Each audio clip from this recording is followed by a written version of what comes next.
ஓம் ஸ்ரீ வராகிதாயே போற்றி. என் அன்பு குழந்தையே, உன் குடும்பத்தை காப்பாத்தி உனக்கும் உன் குடும்பத்துக்கும் தேவையான விஷயங்களை எல்லாம் செஞ்சு கொடுத்து உங்களுக்கு உயர்ந்த நல்வாழ்க்கையை தருவதற்காக தான் உன் வராகியம்மா உன்னை தேடி வந்திருக்கேன்.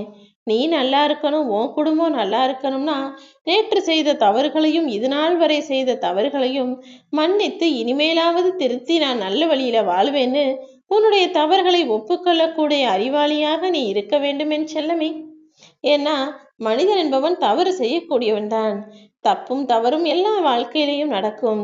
ஆனால் அதை ஏற்றுக்கொண்டு மாற்றிக்கொள்ளக்கூடிய நல்ல குணத்தோட நீ இருந்தீனா நிச்சயமாக அதற்குரிய பலனாக நான் உன் வாழ்க்கையில நல்லதை செய்வேன் என்பதை புரிந்து ஏற்றுக்கொள்.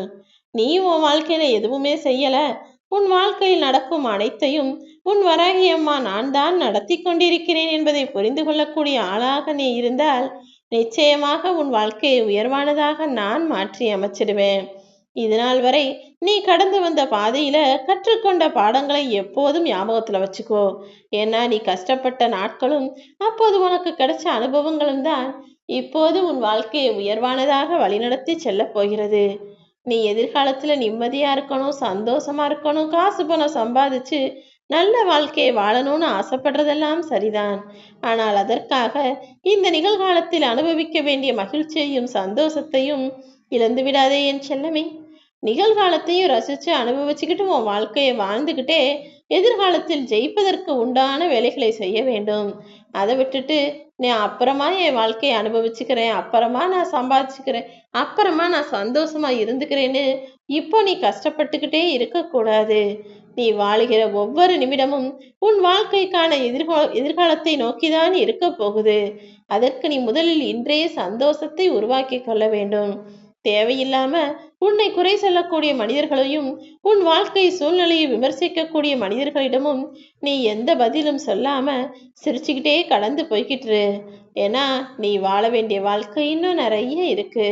அந்த வாழ்க்கையில அவர்களை காட்டிலும் வசதிகளையும் வாய்ப்புகளையும் நான் உனக்கு உருவாக்கி தரத்தான் போகிறேன் என் தங்கமே.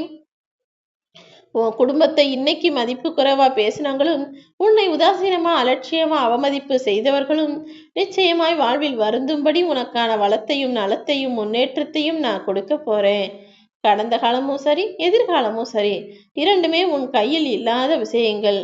இந்த நிஜமான நிகழ்காலத்துல சந்தோஷமா வாழ்க்கையை ரசிச்சு வாழ பழகு. உன் வாழ்க்கையில் உனக்கு கிடைத்த பேரையும் புகழையும் நீ மறந்தாலும் சரி, ஆனா நீ பட்ட அவமானங்களை ஒருபோதும் மறக்க கூடாது. ஏன்னா அவமானங்களின் காரணம் என்ன, ஏன் அப்படி செஞ்சாங்கன்றதை ஞாபகத்துல வச்சுக்கிட்டாதானே மீண்டும் ஒரு முறை நீ அவமானப்படாமல் காப்பாற்றப்பட முடியும். அதனால்தான் செய்கிற செயலும் பேசுகிற பேச்சும் வாழ்க்கையை வாழக்கூடிய பாதைகளும் சரியானபடி இருக்கட்டும் என நான் சொல்கிறேன். நீ போகின்ற பாதை சரியானதான் மட்டும் பார்த்துக்கோ. நீ போய் சேர வேண்டிய இடத்துல நானே உன்னை கொண்டு போய் விட்டு விடுவேன் என் செல்வமே. எதிர்காலத்தை நினைச்சு கவலைப்பட்டுக்கிட்டே இருக்காம இந்த நிகழ்காலத்துல நீ செய்ய வேண்டிய வேலைகளும் கடமையும் நிறைய இருக்குன்னு புரிஞ்சு நடந்துக்கோ. முதல்ல உற்சாகமான சொற்களை சொல்ல இங்கு மனிதர்கள் யாருமே கிடையாது. யாரா இருந்தாலும் சுலபமா உன்னை கேலி செஞ்சிருவாங்க, விமர்சனம் செஞ்சிருவாங்க. ஆனா நீ நல்லது செஞ்சா உன்னை பாராட்ட ஒருவர் கூட வந்து நிற்க மாட்டார் என்றுதானே உண்மை. ஆனா இங்கு வாழக்கூடிய எல்லா மனிதர்களின் மனசுலயும் யாராவது நம்மளை பாராட்ட மாட்டாங்களா, யாராவது நம்ம ஒரு நல்ல வார்த்தை சொல்லிட மாட்டாங்களா, நமக்கு வாழ்த்து சொல்லிட மாட்டாங்களான்னு எவ்வளவோ எதிர்பார்ப்புகளும் ஆசைகளும் இருக்கு. மனிதனுக்கு மனிதன் ஒரு சின்ன பரிசு கொடுத்தா கூட அதை மிகவும் மகிழ்ச்சியோடு ஏற்றுக்கொள்ள தயாராக இந்த உலகத்தில் நிறைய மனிதர்கள் காத்துக்கிட்டு இருக்காங்க. ஆனா என்ன பண்றது, சுயநலமிக்க மனிதர்கள் நிறையும் இந்த உலகத்துல ஒருத்தன் தனக்கு ஏதாவது கொடுத்தாதான் திரும்ப இன்னொருத்தன் கொடுக்கிற எண்ணத்தோட இருக்கான். அப்படிப்பட்ட உலகில் எப்படி இயல்பான மகிழ்ச்சியும் சந்தோஷமும் வர முடியும்? உன் வாழ்க்கையில ஒவ்வொரு நொடியிலையும் எந்த விஷயம் நடந்தாலும் எல்லாவற்றையும் மகிழ்ச்சியோடு ஏற்றுக்கொள்ளக்கூடிய ஆளாக நீ இருக்க பழகு என் செல்லமே. நீ நல்லா ஒரு விஷயத்த 1000 முறை யோசிச்சுட்டு செயல்ல இறங்கு. செயல்ல இறங்கின பிறகு இது சரி வருமா வராதான்னு ஒரு முறை கூட யோசிக்க கூடாது. உன் வாழ்க்கையில் நன்றாக யோசித்து ஒரு செயலை செய்ய தொடங்கிய பிறகு யார் என்ன சொன்னாலும் அதை காதில் கேட்காத ஆளாக செவிடனாக இருந்து விடுவதுதான் உனக்கு நல்லது என் செல்லமே. ஏன்னா எத்தனையோ அவமானங்களை சந்தித்த நீ இனிமேலாவது உன் வாழ்க்கையை நல்ல முறையில வாழணும்னு ஆசைப்படுற. அப்படி இருக்கும்போது நீயாக போய் யாருக்காவது அன்பை கொடுக்க ஆரம்பித்தால் அங்க உன்னை நல்லவன் சொல்ல மாட்டாங்க, நடிக்கிறன்னு சொல்லுவாங்க, அவமானப்படுத்துவாங்க. அதனால்தான் நீயாக சென்று உன் அன்பை நிரூபிக்க முயற்சிக்காதே. ஆசையாக போனால் அவமானம் கிடைக்கும். நீயாக இருந்துரு. உன்னுடைய அருமை பெருமையையும் அன்பையும் புரிஞ்சுக்கிட்டு மனிதர்கள் தானாகவே உன்னை தேடி வருவார்கள் என உன் வராகியம்மா நான் சொல்றேன். உனக்கு கிடைச்ச வெற்றியை நினைத்து நீ மகிழ்வதை காட்டிலும் கடந்து வந்த தோல்விகளை நினைத்து செயல்பட்டால் இனிமேல் அப்படிப்பட்ட தோல்வியை அடையாமல் நீ சரியாக நடந்து கொள்வாய். உன் வாழ்க்கையும் மிகவும் மகிழ்ச்சிகரமானதாக இருக்கும் என் செல்லமே. தோல்வி அடையும் போதெல்லாம் எல்லா மனுஷனும் அடுத்து நிச்சயமாய் வெற்றி பெற வேண்டும் என்றுதான் யோசிப்பார்கள். ஆனால் யாராவது உன்னை அவமானப்படுத்தினால் மட்டும்தானே எல்லாத்தையும் மீறி நம்ம சாதிச்சு வாழ்ந்து ஜெயிச்சு காட்டணுன்ற உத்வேகம் வருகிறது. ஆக மொத்தத்தில் அவமானம் கூட உன் வாழ்வில் உத்வேகத்தை தந்து உனக்கான வெகுமானத்தையும் தரும் என்பதை புரிந்து நடந்துகள். யாராவது அவமானப்படுத்தினாங்கன்னா கூனி குறுகி போயிடாத. அதுக்கு பதிலா தைரியமா கம்பீரமா எழுந்து நில்லு.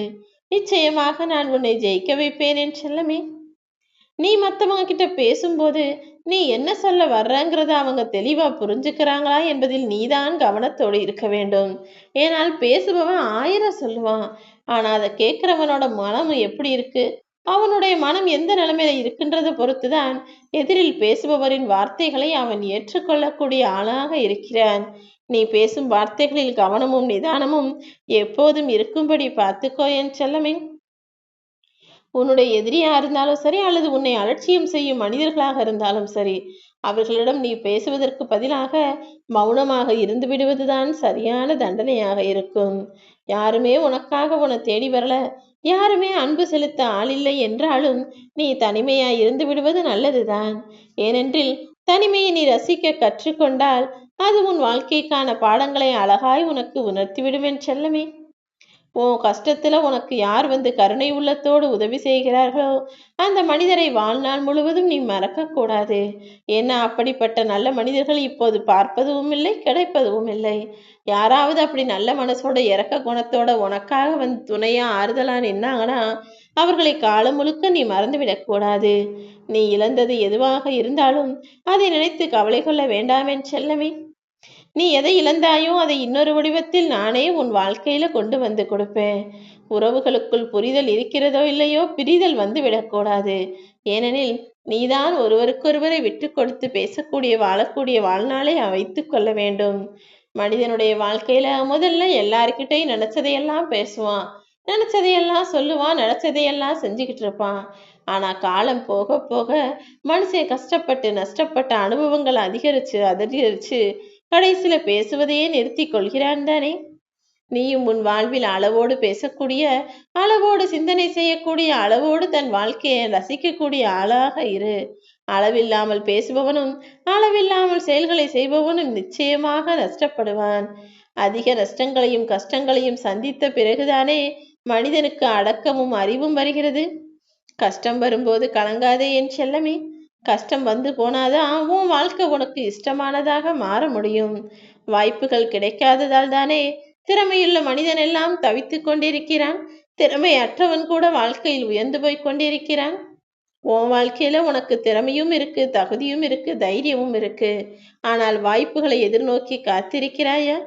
உனக்கு தேவையானதை உன் வராகி அம்மா நான் கொடுக்கிறேன். நிச்சயமா நீயும் உன் குடும்பமும் நிம்மதியா சந்தோஷமா செல்வ வளத்தோடு வாழ்வதற்கு தேவையான எல்லா விஷயங்களையும் நான் அமைத்து தருவேன் என் செல்லமே. யார் நீ கீழே விழுந்துட்டா நினைச்சாலும் அவங்க அப்படி நினைச்சு முடிக்கிறதுக்கு முன்பாகவே நீ அவர்கள் கண் முன்னால் எழுந்து நின்றுவிடு. அப்போதுதான் உனக்கு மரியாதை.